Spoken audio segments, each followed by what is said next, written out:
अस्सलाम वालेकुम। मेरा नाम डॉक्टर नसीम है। मैं एक ओवरसीज़ पाकिस्तानी हूँ। एज़ अ डॉक्टर यहाँ पे जॉब करता हूँ गल्फ़ में।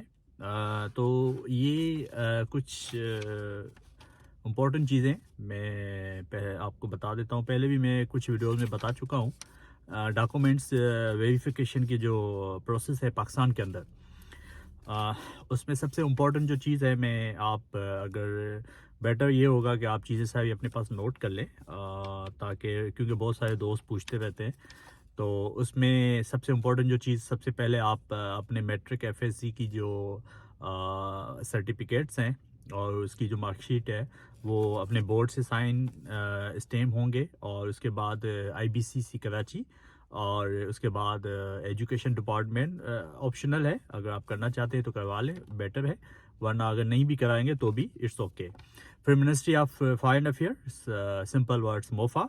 एंड फिर अगर जिस मुल्क में आपको जॉब मिलती है वहाँ की एम्बेसी, जैसे मैं कुवैत में काम करता हूँ तो मैंने कुवैत एम्बेसी से डॉक्यूमेंट्स की वेरिफिकेशन करवाई थी।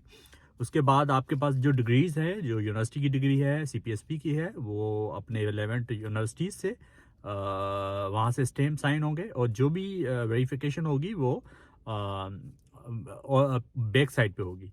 उसके बाद आप इसको एचईसी से दोनों यूनिवर्सिटी और ट्रांसक्रिप्ट दोनों उसको वेरीफाई कराएंगे, फिर हेल्थ डिपार्टमेंट से, और फिर मिनिस्ट्री ऑफ फॉरेन अफेयर, और इसके बाद एम्बेसी, जो भी आपकी एम्बेसी है, जैसे कुवैत एम्बेसी, मैंने कुवैत एम्बेसी से करवाया था। और उसके बाद एक्सपीरियंस सर्टिफिकेट है। एक्सपीरियंस सर्टिफिकेट जो भी जिस हॉस्पिटल में आपने काम किया है वहाँ के हॉस्पिटल की एचआर से। और उसके बाद अगर प्राइवेट हॉस्पिटल है तो उसी डिस्ट्रिक्ट जहाँ पे हॉस्पिटल की लोकेशन है उसी डिस्ट्रिक्ट के डीएचओ से। उसके बाद हेल्थ डिपार्टमेंट, गवर्नमेंट हॉस्पिटल की डीएचओ से साइन कराने की ज़रूरत नहीं है। उसके बाद हेल्थ डिपार्टमेंट के बाद फिर मिनिस्ट्री ऑफ फॉरेन अफेयर, वही मोफा, एंड बाद में कुवैत एम्बेसी। तो ये मोस्टली मैं कुवैत एम्बेसी का इसीलिए बता रहा हूँ क्योंकि मैं कुवैत में काम करता हूँ, तो आप उसी हिसाब से बाकी जो भी आपके पास पोस्ट ग्रेजुएशन की डिग्री है, चाहे बीकॉम, मास्टर्स, एनीथिंग, उसको भी इसी तरीके से आप वेरीफाई करवा लें, क्योंकि जब आप बाहर मुल्क जाते हैं तो आपकी पोस्ट ग्रेजुएशन की जो कोई भी डिग्री हो उसकी आपको सैलरी में एड ऑन हो जाता है कुछ। और दूसरी जो चीज़ है, आप कि अगर किसी की इसी वक्त सिलेक्शन हो गई है तो उसके लिए फिर वही है कि आप ओरिजिनल वीज़ा, एम्बेस और आपके पास ऑफ़र लेटर, ये सारी ओरिजिनल जो चीज़ें हैं वो एम्बेसी से साइन होती है। और अगर आपको पीएमडीसी से रिक्वायरमेंट अगर कोई है तो वो गुड स्टैंडिंग सर्टिफिकेट चाहिए होता है।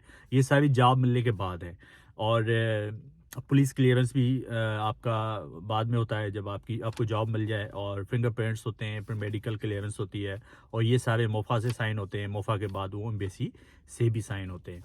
इसी तरह आपको वैलिड एसीएलएस और बीएलएस का सर्टिफिकेट भी चाहिए होता है। पासपोर्ट वैलिड हो कम से कम 1 साल से ज़्यादा, सिविल आईडी हो, ड्राइविंग लाइसेंस अपना ले लें, फैमिली अगर आपकी है और आप उसके बच्चे हैं तो एमआरसी, एफआरसी, बे फॉर्म, ये सारे नादरा से लेके मिनिस्ट्री ऑफ फॉरेन अफेयर से इनकी वेरिफिकेशन करवाएं, फिर कुवैत एम्बेसी से इनको स्टैम्प लगते हैं। बाकी जितने भी कार्ड हैं उनकी वेरिफिकेशन नहीं होती, लेकिन आपके पास ज़रूर होने चाहिए। जैसे पोलियो कार्ड, बच्चे हैं तो उनकी वैक्सीनेशन कार्ड है, आप अपना हेपाटाइटिस बी, आपका अपना वाइफ का, और कोविड-19 के वैक्सीनेशन कार्ड, ये सारी रिक्वायरमेंट है जो कि आपके पास होनी चाहिए। इसके अलावा जो आपके सारे ये प्रोसेस हो जाता है, एंड में जो प्रोटेक्टर ऑफिस है वहाँ से स्टैम्प लगता है। और इसी तरह आपके पास जो इम्पोर्टेंट चीज़ उसके अलावा और क्या है कि हाँ, आपके पास जब आप बाहर मुल्क आते हैं तो, क्योंकि अब ज़्यादातर जो है ना लोकम वाला सिस्टम ख़त्म हो गया कुवैत से, तो आपको डायरेक्ट स्पेशल कॉन्ट्रैक्ट दिया जाएगा। और उसके मुताबिक ये है कि आप जब कुवैत में आएंगे तो मैक्सिमम 2 हफ्ते आप स्टे करेंगे हॉस्टल में। उसके बाद आपको खुद अपनी अकोमोडेशन ढूंढनी पड़ेगी। तो उसी हिसाब से आपके पास कम से कम कुछ अच्छा खासा अमाउंट होना चाहिए, या आपके दोस्त हों जो आपकी हेल्प करें यहाँ पे। कम से कम आपका जो 4 महीने का खर्चा है वो 1000 केडी से तो ऊपर आएगा। और ये पैसे आपको सैलरी क्योंकि 3-4 महीने बाद मिलती है, तो ये पैसे आपके पास होने चाहिए, या आपके दोस्त हों जो आपकी हेल्प करें।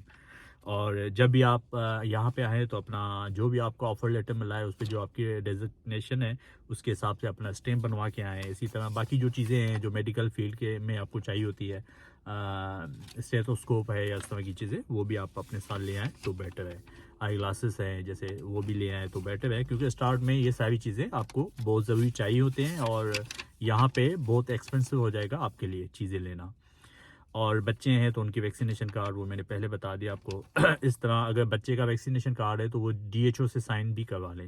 ڈی ایچ او اور جس نے ویکسینیٹر ہے اس سے بھی سائن ہوگا, اس کے بعد وہ موفا اور ایمبیسی سے سائن ہوتا ہے. ٹھیک ہے, بس یہ خاص جو امپورٹنٹ چیزیں ہیں وہ میں نے آپ کو بتا دی ہے. اور ہوپ آپ کو یہ چیز سمجھ میں آ گئی ہوگی.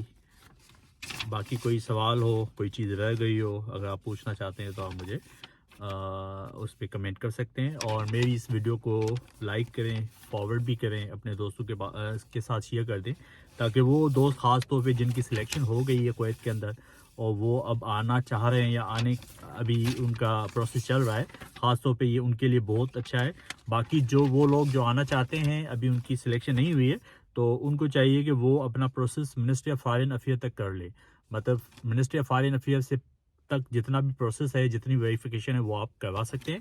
اس کے بعد ایمبیسی تب ہوتا ہے جب آپ کے پاس آفر لیٹر ہو اور اس کے علاوہ آپ کے پاس جو ان کا ویزا, یہ ساری چیزیں جب اویلیبل ہو. Thank you so much. Pakistan زندہ باد.